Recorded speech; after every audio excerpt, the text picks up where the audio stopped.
You know the routine. Curfew is set for 9 p.m., your phone is regularly checked, and almost every decision requires someone else's permission.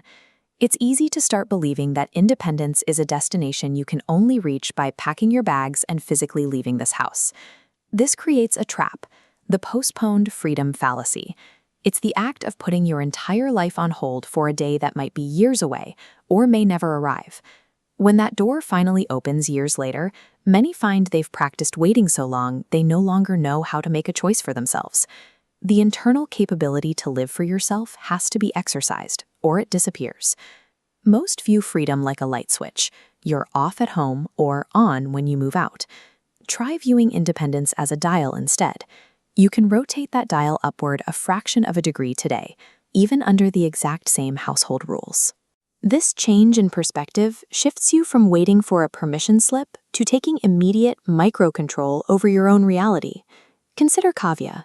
At 24, living in a joint family, her movements were strictly monitored, and her salary went directly to her father for family expenses. She realized she didn't have to wait for her living situation to change to start claiming pieces of her life. She could start quietly, right from her bedroom. She didn't trigger a family crisis or demand a new set of rules. Instead, she began a process of consistent self-ownership that her family didn't even notice. Her first move was financial micro-independence. Instead of keeping her whole paycheck, she routed a small sliver into a private account. Whether it's 500 or 5,000 rupees, this money requires zero explanation and zero permission from anyone else. This creates a small but vital zone of psychological safety. It's the first tangible proof that you can, in fact, provide for yourself. Next, look for unprotected hours. Those times late at night or early in the morning when the house is quiet and your time is finally your own. Kavya used that time to learn content writing through free online videos.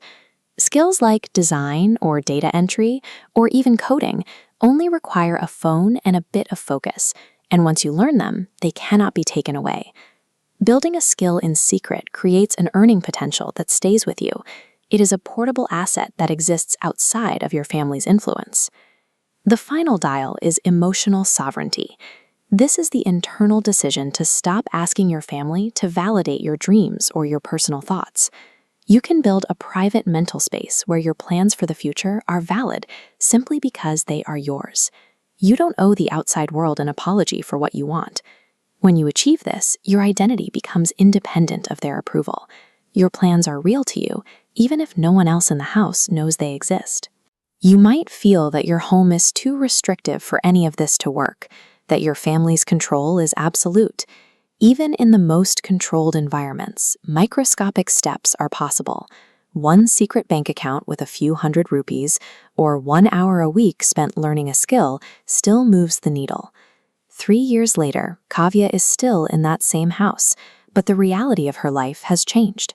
She has her own savings, a freelance income, and a career path she chose. She didn't need a single confrontation to get there.